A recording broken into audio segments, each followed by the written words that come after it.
I, 32M, have been married to my wife Sarah, 30F, for 5 years now. The situation I'm about to describe has completely torn my family apart and I need some outside perspective. My sister Amy, 35F, has accused my wife of deliberately poisoning our mother Linda, 65F, who has been living with us for the past 8 months due to her declining health. I need to provide some background first to help everyone understand the dynamics at play here.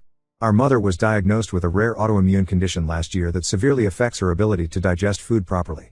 She started having severe reactions to foods she'd eaten her whole life, and her condition deteriorated to the point where she could barely take care of herself.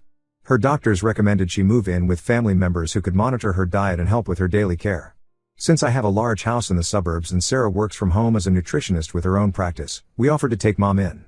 It seemed like the perfect solution. Sarah has extensive knowledge about dietary restrictions and autoimmune conditions, plus she's home most of the day to help Mom.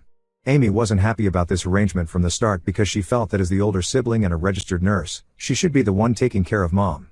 However, she lives in a small 2-bedroom apartment with her 2 teenage kids, 14F and 16M, and works 12-hour shifts at the hospital, so it wasn't practical for Mom to live with her. Sarah has been absolutely amazing with Mom's care from day one. She completely reorganized our kitchen to prevent cross-contamination, researches recipes that Mom can digest easily, prepares all her meals separately using dedicated cooking utensils, and even started a detailed food diary to track what foods cause reactions. She also accompanies Mom to all her doctor's appointments and takes detailed notes about her condition. Mom's health had actually been improving steadily for the first 6 months she lived with us. Her episodes of stomach pain became less frequent, and she was even able to start taking short walks around the neighborhood with Sarah. Things changed about 2 months ago when Mom started having severe stomach pains and vomiting episodes again. Sarah immediately adjusted her diet and contacted her doctors, but the symptoms persisted. That's when Amy started getting more involved, but not in a helpful way. Amy began visiting more frequently after Mom's symptoms worsened. She would show up unannounced, sometimes during her hospital breaks or between shifts, claiming she wanted to check on Mom. But I started noticing a pattern. She was really watching Sarah like a hawk.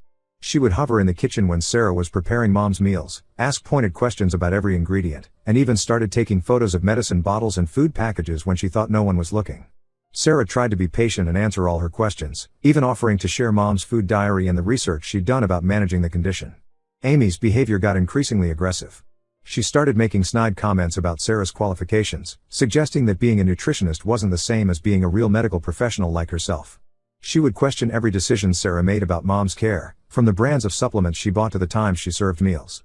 When Sarah suggested trying a new type of protein shake recommended by Mom's doctor, Amy spent hours researching the brand online trying to find negative reviews. Last week, everything came to a head. Mom had a particularly bad episode and had to be rushed to the hospital.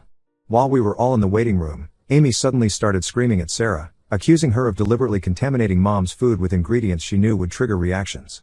According to Amy's theory, Sarah was feeling burdened by Mom's care, despite never showing any signs of this, and was slowly poisoning her to force her into a nursing home where she wouldn't be our problem anymore. When I asked Amy what evidence she had for these outrageous accusations, she claimed that as a nurse, she had noticed patterns in Mom's symptoms that suggested deliberate food contamination. She brought up how Sarah had mentioned feeling tired during a family dinner 3 months ago, who wouldn't be tired after working and caregiving. She also referenced an incident where Sarah had forgotten to buy Mom's special bread during a grocery run, twisting it into proof that Sarah was negligent. The final straw for Amy was apparently finding an open package of wheat flour in our kitchen. Mom is severely gluten intolerant, which she claimed was proof that Sarah was secretly adding it to Mom's food. The truth is, I had bought that flour because I wanted to try baking bread during my time off after watching some cooking shows. Sarah had specifically told me to keep it in a separate cabinet away from Mom's ingredients and had even labeled the cabinet as contains gluten to prevent any mix-ups. When I defended Sarah, pointing out how she's done nothing but help Mom, Amy turned on me too. She accused me of being manipulated and blind to what was happening under my own roof. Then she dropped what she thought was her biggest piece of evidence. She claimed she had been collecting samples of Mom's food for the past month and had them tested at her hospital's lab. According to her, these tests showed traces of substances Mom was allergic to. When I demanded to see these test results, she got defensive and said she couldn't show them because she had technically done the testing unofficially. Mom was obviously distraught hearing all this. Sarah was in tears, not just from the accusations but from hearing how Amy had apparently been suspicious of her for months while pretending to be civil. I lost my temper and told Amy to leave the hospital.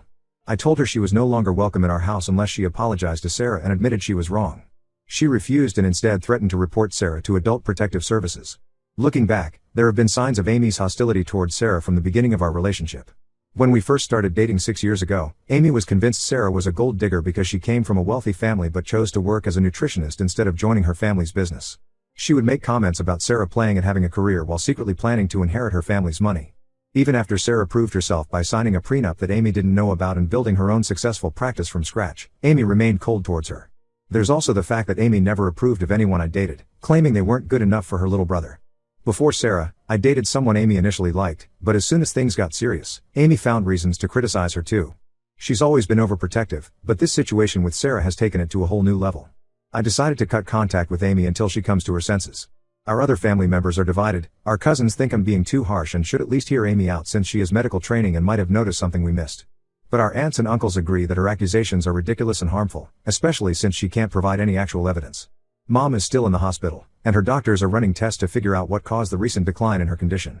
Sarah visits her every day, despite Amy trying to convince the hospital staff not to let her in. Ida for choosing to believe my wife and cutting off my sister? Should I be taking these accusations more seriously given Amy's medical background? The whole situation feels surreal, and I can't believe my own sister would do this to our family. Update 1 First, I want to thank everyone who commented on my original post. The support and advice really helped me stay grounded during what has turned out to be the most chaotic 2 weeks of my life. There have been some major developments that I need to share. After 5 days in the hospital, Mom's test results finally came back. The doctors discovered the real reason for her declining health. She had developed new allergies to nightshade vegetables, tomatoes, peppers, eggplants, that were previously safe for her to eat. This sometimes happens with her type of autoimmune condition, where the body can suddenly start reacting to foods that were fine before. The doctors adjusted her diet plan, removing these vegetables completely, and she's already showing significant signs of improvement. When Amy found out about this, instead of apologizing for accusing Sarah, she doubled down.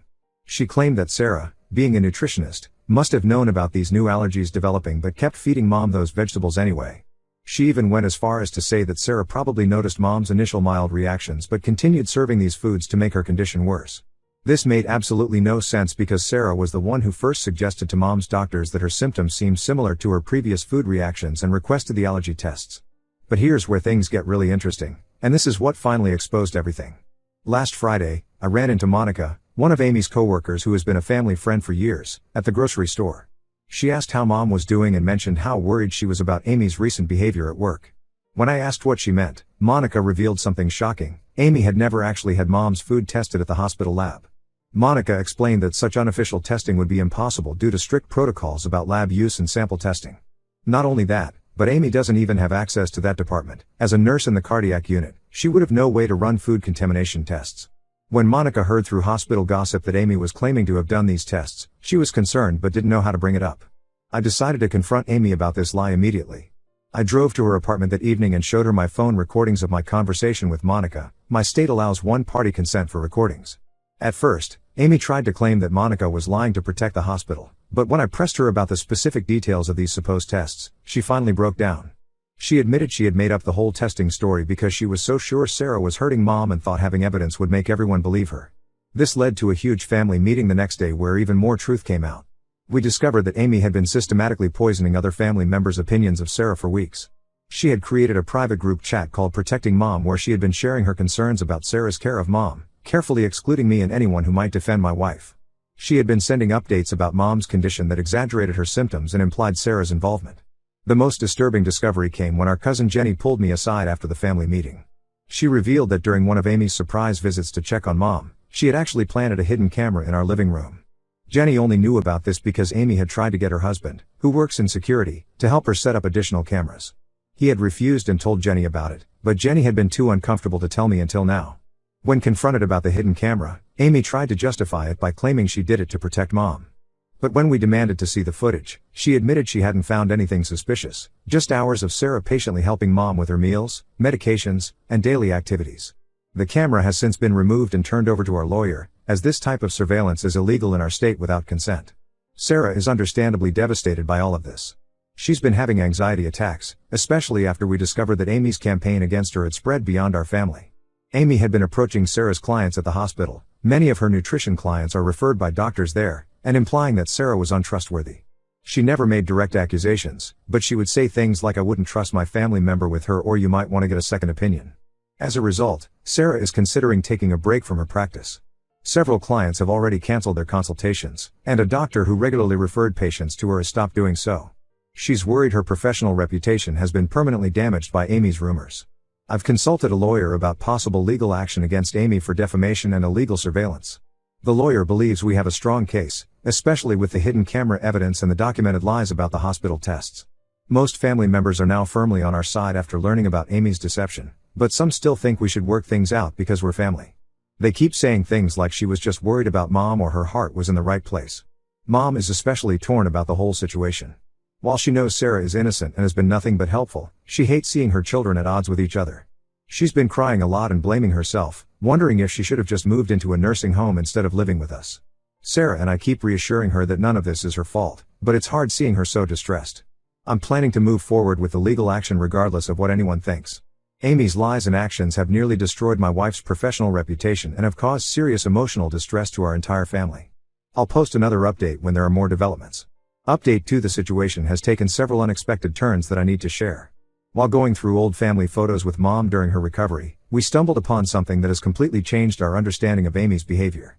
In an old photo album from 15 years ago, we found a stack of letters and engagement party invitations that revealed a shocking connection. Amy had actually been engaged to James, Sarah's cousin.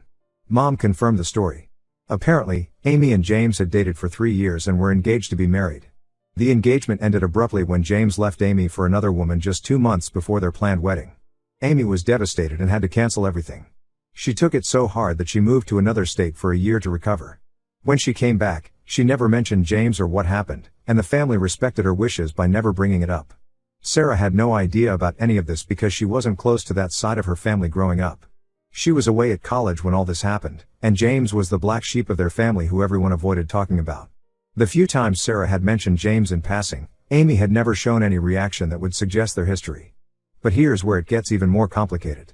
Our lawyer, while investigating Amy's defamation campaign against Sarah, discovered what might have triggered Amy's recent obsessive behavior. James has recently moved back to our city with his wife, the same woman he left Amy for, and their 3 kids. He's now a successful wellness entrepreneur and is planning to work with Sarah on developing a nutrition program for his company's employees. After some digging, we found out that Amy had learned about this business connection about a week before she started intensifying her accusations against Sarah. She had seen a promotional email from Sarah's nutrition practice announcing the upcoming collaboration. The project would have been a huge opportunity for Sarah's career, but now it's on hold because of all this drama. The timing explains why Amy suddenly escalated from general hostility to active sabotage. Finding out that Sarah would be working closely with James must have triggered all her unresolved feelings about the failed engagement. Instead of dealing with those feelings, she projected all her anger and resentment onto Sarah. We tried to organize a family therapy session to work through this mess. Our Aunt Susan, who's a counselor, offered to mediate. But instead of attending, Amy sent a lengthy email to the entire family. In it, she accused me of betraying her by choosing my rich wife's family over my own blood relatives. She went on a rant about how the wealthy always protect each other, completely ignoring that she was the one who had fabricated evidence and illegally recorded people in our home. The most concerning part of her email was how she tried to rewrite history, claiming she had always known Sarah was just like James and had been trying to protect our family from more heartbreak. She even suggested that Sarah and James might be planning something behind my back, which is absolutely ridiculous since Sarah barely knows him. The hidden camera incident has had serious professional consequences for Amy. When her hospital found out she had secretly recorded people in a private residence, they launched a formal investigation. They're concerned about potential violations of patient privacy protocols. Apparently, Amy had accessed Mom's medical records at the hospital multiple times without authorization, even though she wasn't involved in Mom's care. She's been suspended pending the investigation's outcome. Some family members who were initially sympathetic to Amy have changed their minds after learning about her history with James. They now see her accusations against Sarah as part of a larger pattern of unresolved issues and misplaced revenge. However, Amy's kids are caught in the middle of all this. Her daughter told me that Amy has been obsessively watching old videos from when she was with James and crying about how her life could have been different. I feel some guilt about not remembering the James situation sooner, but I was only a teenager when it happened and Amy had been so insistent on everyone forgetting about it. Sarah feels awful too, even though none of this is her fault.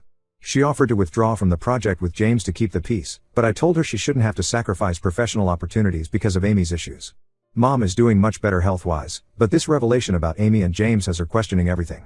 She keeps asking if she should have forced Amy to get counseling after the broken engagement instead of letting her pretend it never happened. I'll update again once the hospital investigation is complete. For now, we're maintaining no contact with Amy and focusing on helping Sarah rebuild her professional reputation. Update 3: The situation has finally reached its conclusion, though in a way none of us expected. The hospital completed their investigation of Amy last week, and the results were damning.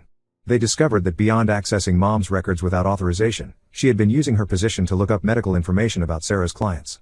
This was a major HIPAA violation. The hospital terminated her employment immediately and reported her to the state nursing board. This triggered what I can only describe as a complete meltdown. Amy showed up at our house at 3 a.m. on a Tuesday, clearly drunk, demanding to speak to Mom. When we refused to let her in, she started screaming in our driveway about how everything was Sarah's fault. She claims Sarah had orchestrated her firing by telling lies to the hospital administration, even though Sarah had nothing to do with the investigation. The noise woke up our neighbors, and one of them called the police. Before they arrived, Amy started throwing rocks at our windows and threatening to expose us on social media. We got the whole incident on our security cameras. She only left when she heard police sirens approaching. True to her threat, Amy spent the next day creating multiple social media posts accusing Sarah of elder abuse, professional fraud, and having an affair with James. She even posted edited screenshots of text messages to make it look like Sarah was admitting to wrongdoing. Our lawyer immediately sent her a cease and desist letter, warning her about defamation charges. She deleted the posts, but by then, screenshots had already circulated in our local community. But that wasn't the end of it. We discovered she had been sending anonymous emails to Sarah's clients and professional contacts. These emails included wild accusations about Sarah's qualifications and character, alongside the same edited screenshots from social media. Some of these emails even contained thinly veiled threats about making sure the truth comes out. This was the final straw. We filed for a restraining order and are proceeding with legal action for defamation, harassment, and emotional distress. The evidence is overwhelming. We have the security footage, the social media posts, the anonymous emails traced to her IP address, and testimony from her former hospital colleagues about her obsessive behavior. Mom made the difficult decision to move into a senior living community nearby. Despite our assurances that she's welcome to stay, she feels this is the best way to maintain her independence and keep peace in the family. She's actually doing well there. They have staff trained in managing dietary restrictions, and she's made friends with other residents. The fallout within the family has been severe. Most relatives have cut contact with Amy, especially after seeing the security footage of her drunken rampage. Her ex-husband filed for full custody of their kids after the incident at our house, and the judge granted it. Her kids are now living with him full-time and are in therapy to deal with everything that's happened. Amy has moved to another state to live with a distant cousin. Last we heard, she's trying to get her nursing license transferred, though that might be difficult given the pending investigation by the nursing board. She sent one final email before leaving, not to apologize, but to blame everyone else for ruining her life. Sarah's business is slowly recovering. The incident actually led to some positive changes. She's expanded into virtual consultations and is working with a larger medical practice now, which has helped rebuild her client base. The project with James's company is moving forward, and he's been surprisingly understanding about the whole situation. Looking back, I realize that cutting toxic people out of your life is sometimes the only solution, even if they're family. Amy's issues with James clearly ran deeper than any of us realized, but that doesn't excuse her attempts to destroy Sarah's life and reputation. Sometimes the hardest decisions are the right ones, and I don't regret choosing to protect my wife and our life together.